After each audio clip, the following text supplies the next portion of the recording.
땅만 잘 골라도 건축비는 내려간다. 아마 이 말이 어떤 말인지 조금은 아리송하실 거예요. 왜 공사비를 줄이기 위해서 땅을 잘 사야 되나? 근데 제가 최근에 이와 비슷한, 아니, 이런 부분을 경험하고 아주 많이 공사비를 지출하고 있습니다. 자, 그럼 어떤 땅을 사야 되는지 한번 보겠습니다.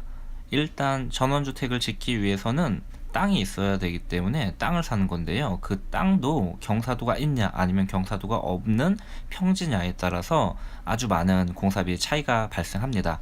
당연히 이제 건축을 하기 위해서 하는 행위, 건축비에 대해서는 큰 차이가 안 나지만 저희는 이제 집을 짓기 위해서는 건축뿐만이 아니라 토목공사도 해야 된다라는 사실을 망각하고 있습니다. 자, 토목공사가 어떤 거냐? 집의 기초를 만드는 그런 공사입니다. 뭐 땅을 파서 땅을 평평하게 하고 그 위에 이제 건축물을 올릴 수 있게까지 하는 과정을 토목공사라고 하는데요.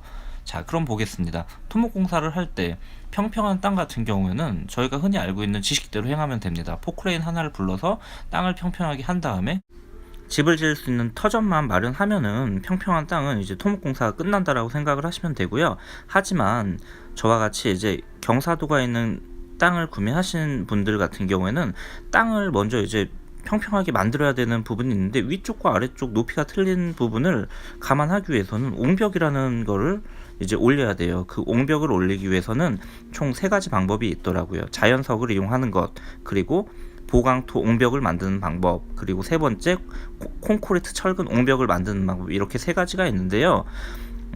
자연석은 그냥 이제 자연석도 쌓으면 되는 부분이지만 자연석을 맨 아래쪽과 위쪽을 쌓으면서 사선이 되게 쌓아야 되기 때문에 이것도 이제 토지를 100% 활용할 수 없는 부분이에요. 100평이라고 하면은 80평 정도만 이제 마당과 집을 지을 수 있는 그런 터전으로 활용이 가능하고요.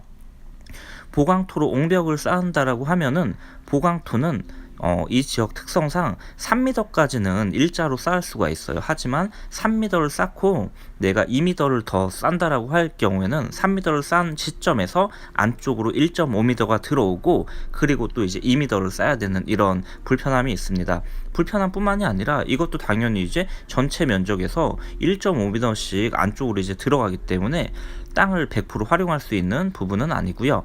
땅을 100% 활용하기 위해서는 가장 좋은 방법이 콘크리트를 사용해 가지고 옹벽을 쌓는 방법인데요. 이 콘크리트 옹벽 같은 경우에도 높이의 제한은 있어요. 아래에서부터 5m까지 일자로 쌓을 수가 있습니다. 저는 일단 첫 번째, 두 번째는 조금 땅을 100% 활용할 수 없는 방법 때문에 3번째 방법을 선택을 했습니다. 당연히 이 3번째 방법이 시간과 금액이 가장 많이 드는 그런 방법이에요. 하지만 전원주택이라고 하면은 마당이기 때문에 마당을 최대한 활용하고 싶어가지고 금액을 아주 많이 지불하면서도 이 3번째 방법을 할 수밖에 없는 이유였습니다. 자, 그럼 한번 보겠습니다. 일반적인 제가 지금 구매한 땅의 실평수는 363제곱미터, 즉 110평입니다. 이런 땅에서 토목공사 비용이 어느 정도 발생하는지 한번 같이 보겠습니다. 먼저 가로는 28m고요. 높이는 5m로 할 거예요. 그리고 이제 옆에 세로도 있잖아요. 세로 같은 경우엔 계단을 타고 올라가는 부분이 있어야 되고 주차장을 설치 안 하게 되면은 경사도를 주어서 이제 주차장을 지상에 설치를 해야 되는 부분이에요. 하지만 이렇게 이제 옹벽을 만들어 놓고 지상에 경사도를 주어서 주차장을 만들게 되면은 집의 전반적인 이제 뷰가 좀 많이 망가지더라고요. 그러기 때문에 이제 주차장이 제가 선택을 할 수 있는 상황보다는 약간 필수 항목으로 좀 약간 바뀌더라고요. 그래서 주차장도 한 대를 넣자니 뭔가 좀 부족해서 7m로 이렇게 2대를 넣을 수 있게끔 만들었습니다.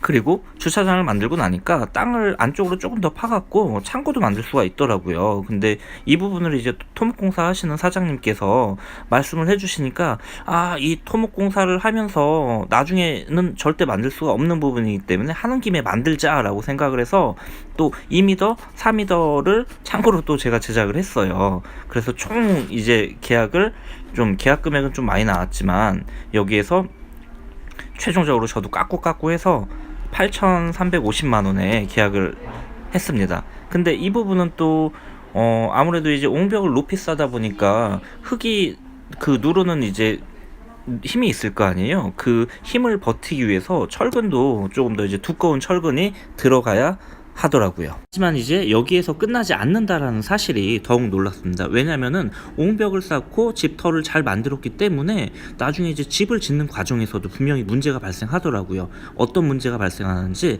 한번 들어보세요. 일반적인 평지 같은 경우에는 집을 지을 때 뭐 무거운 샤시가 오거나 하게 되면은 직접 웬만한 건 사람이 손으로 옮길 수가 있잖아요.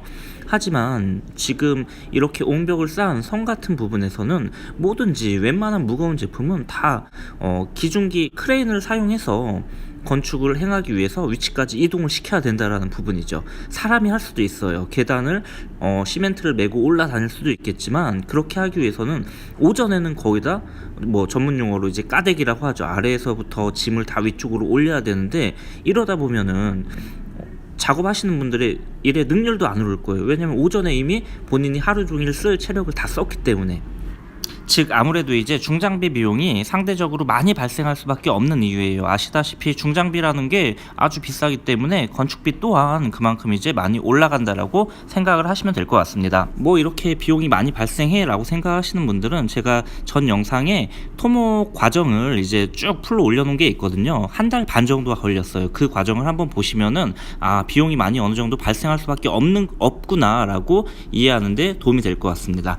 그리고 다음번 영상에서는 제가 이제 개발 행위가 이루어지고 있는 곳에 땅을 살 때 주의사항에 대해서 한번 영상을 제작해 보겠습니다. 이 부분도 제가 이제 개발 행위가 이루어지고 있는 곳에 땅을 사면서 겪었던 애로사항을 같이 한번 공유해 드리도록 하겠습니다. 감사합니다.